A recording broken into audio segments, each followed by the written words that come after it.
Hello, good morning, and I'm going to make my first video for Thrift Store Booktube. I'm very happy to have been talking with Francina Simone, and that spurred me on to actually do what I've been meaning to for a while, because I do love thrifting, and I used to work in warehouses going through clothes, and I continue that to this day while still being a writer and running a shop making crepes as well. But in the idea of doing this, getting forward, you got to make your first video, and usually it is not the best, so I will do the best that I can. Today, I do want to talk about two things, one of which is Martha Wells' Network Effect. Great book, absolutely. And if you have not read Murderbot's books, I recommend starting anywhere. They are awesome. And a few of them are novellas, so they're very short and easy. And this is the one novel that goes with the series. And the other thing is to review a thrift store. And I've been all over the country and do love to go to thrift stores, but I will start in Houston, where I live, for sure. So to start off with, Martha Wells' Network Effect, published in 2020, and the latest book, as far as I know, of the Murderbot series. This is preceded by 3 novellas, of which I've read 2 of them, and I extremely enjoy them. This book itself drops you right into action, and there's something to be said for setting up the scene beforehand, but it is definitely something of newer books of the past 20 years or so, where you just throw them straight in the deep end. And I do love that. Having a sense of character, having a sense of new characters that you're suddenly realizing are in there in a series is great for sure. But this has the characterization of Murderbot first and foremost, and all of his interior dialogue, their interior dialogue. Let me put it that way. Murderbot is non-binary and does not identify either way, but it's also a construct of organic and technological parts, which does mean that, you know, they get destroyed pretty often and come back, and that's great. It relates a little bit of video game knowledge to it. But the people around them are human most of the time and can, you know, be destroyed, or whatever you want to say. The backstory to Murderbot is they were a security protocol droid, basically, stuck working on corporate rim places that exploit humans like crazy. There's a great undertone of anti-capitalist in all of this series. And after breaking their governor module stuck in their head, they were able to live their life. And all of a sudden, all these new things come to happen. You know, how do you deal with people? How do you make your own choices? And how do you set boundaries with others when forever you've been told what to do and had to do it because of your computer programming?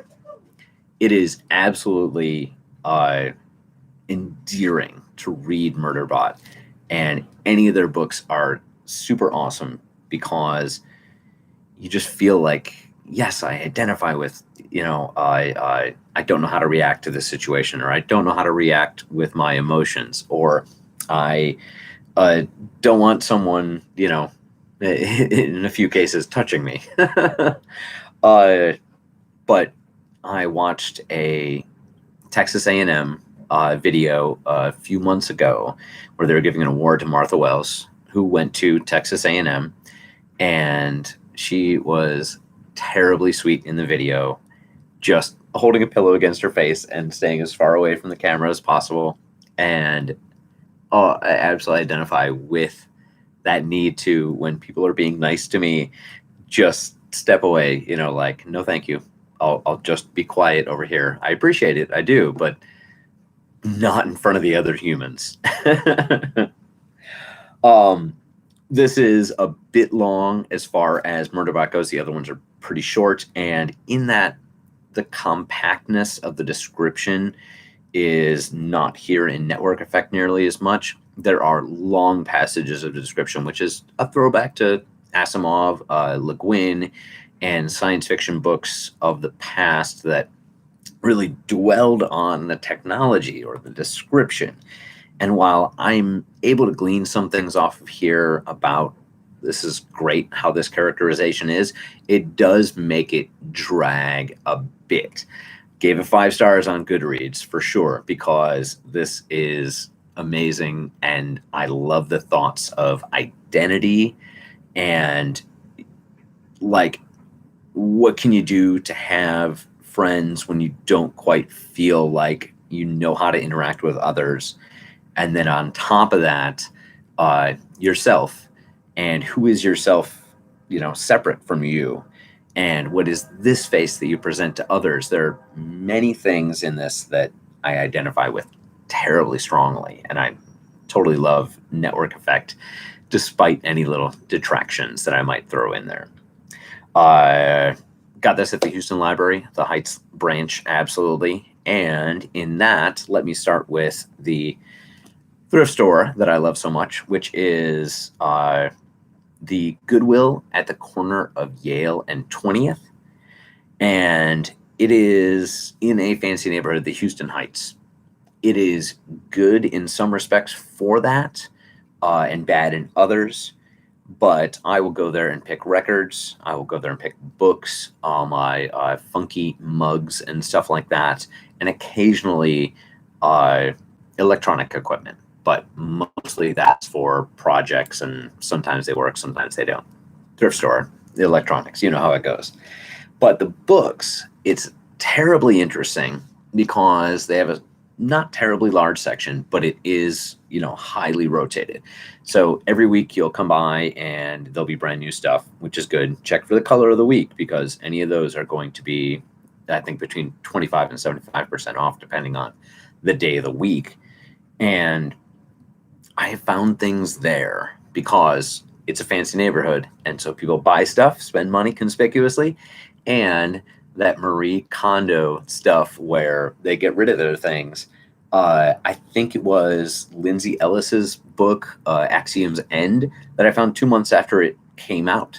Hadn't even been opened. Somebody must have gotten it as a present and then immediately purged it because it did not bring them joy. But I found books, hardcovers, that had just come out the same year. And another funny thing is you can see what the zeitgeist of a few years ago was.